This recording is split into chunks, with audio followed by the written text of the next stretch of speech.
Now that the spring weather has grown warm and the grass is growing, I've shifted my focus to prepping my lawnmower for the season ahead. This is a Hustler zero-turn fitted with a Honda GXV 620 engine. There have been a few quirks with it since I got it 2 years ago, and I wanted to try to address some of those issues early in the season.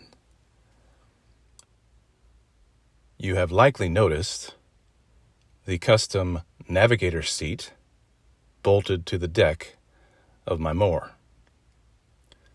This seat is for my little helper who frequently accompanies me during our lawn mowing sessions.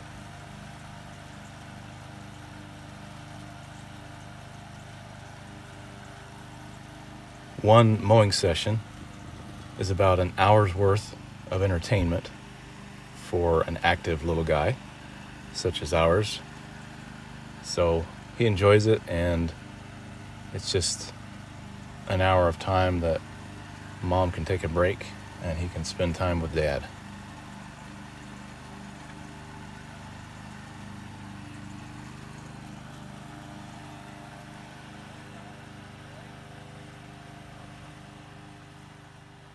So here I am, standing under the lean-to out of the rain. I started into it before I thought to document it. The only thing you missed was the removal of the shroud and fan assembly. But as is the case with some of my videos, this is not meant to stand as a complete how-to video. It's only meant to show a particular principle or unique solution to a problem. And the particular problem I am addressing today is with the starter having poor mechanical engagement to the flywheel. For 2 seasons, I was unaware that the mower's poor starting ability was due to a mechanical engagement problem. What had been happening during an attempt to start was when I turned the key, the starter would just go ping with no motion. I would try over and over until finally it would eventually start. I just figured that the starter was likely shot. After installing a new $70 starter, I was disappointed to find that the problem persisted. After taking time to investigate it further, I could see where the problem might be. After disassembling the shroud and fan assembly, I could observe that if the starter gear was not perfectly lined up with the teeth on the flywheel, it would just slap up against the bottom of the flywheel teeth without the starter motor spinning at all. If the starter motor would actually spin while in that position, it would likely engage just fine. But as it was, it would take multiple attempts for the starter gears to mesh into the teeth of the flywheel. Sometimes it would take only a few attempts, yet other times I would try for 5 minutes before it would finally engage.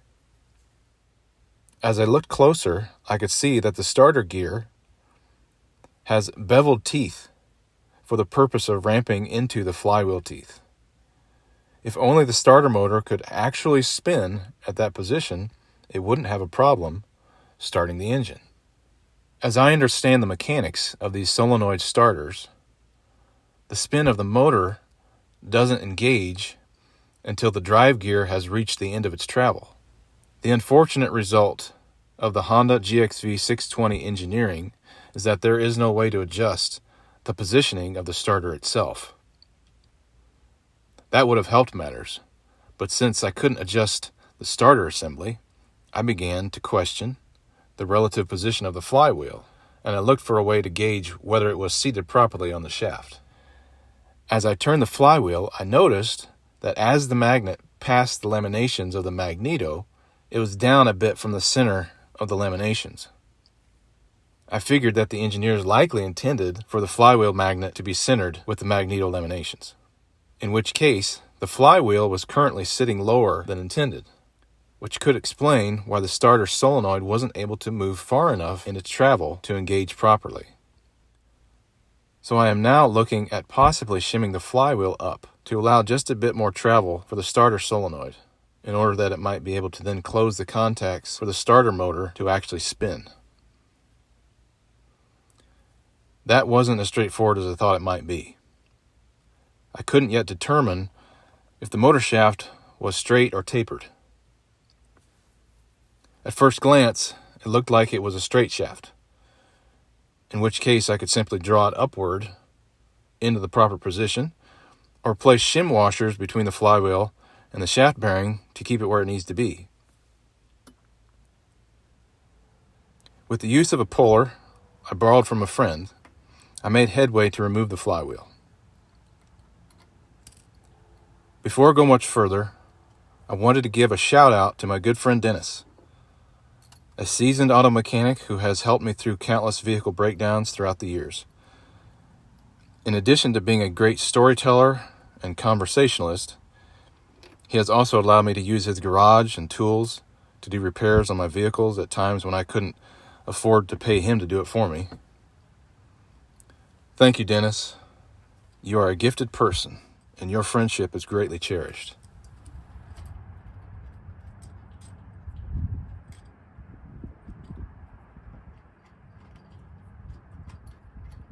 I already removed the shaft nut before I thought to document this process. Take note that you will need an impact wrench to remove the shaft nut.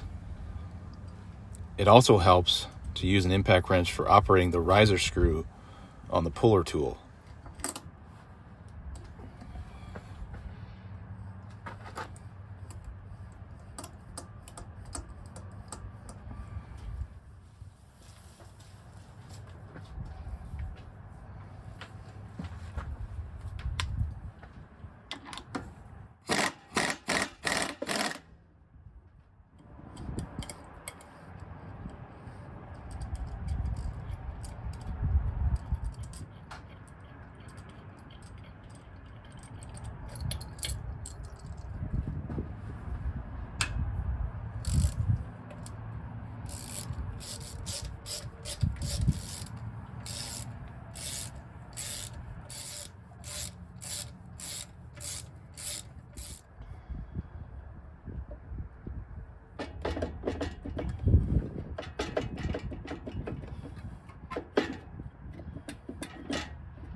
After removing the flywheel, I discovered that this engine has a tapered shaft, so the straightforward shimming approach was not going to work. How was I going to shim the flywheel in this case?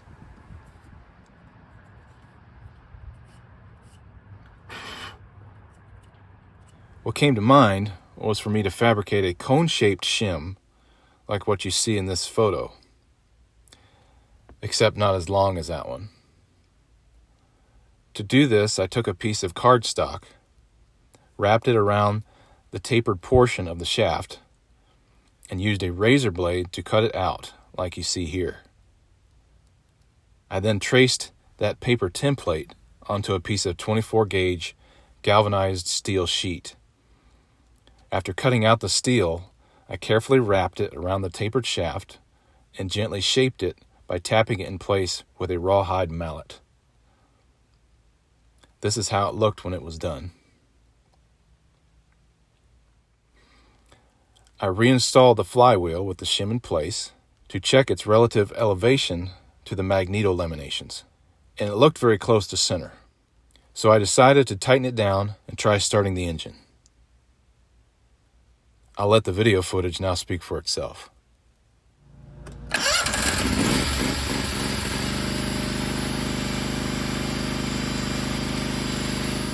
It now starts successfully every time, all because of a minor tweak to the mechanics.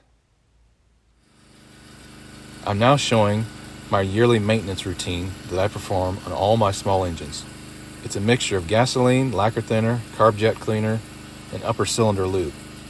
My own concoction that I found to do well at removing carbon buildup and loosen sticky valves. If you want to know any of the particular products I use, just leave a comment.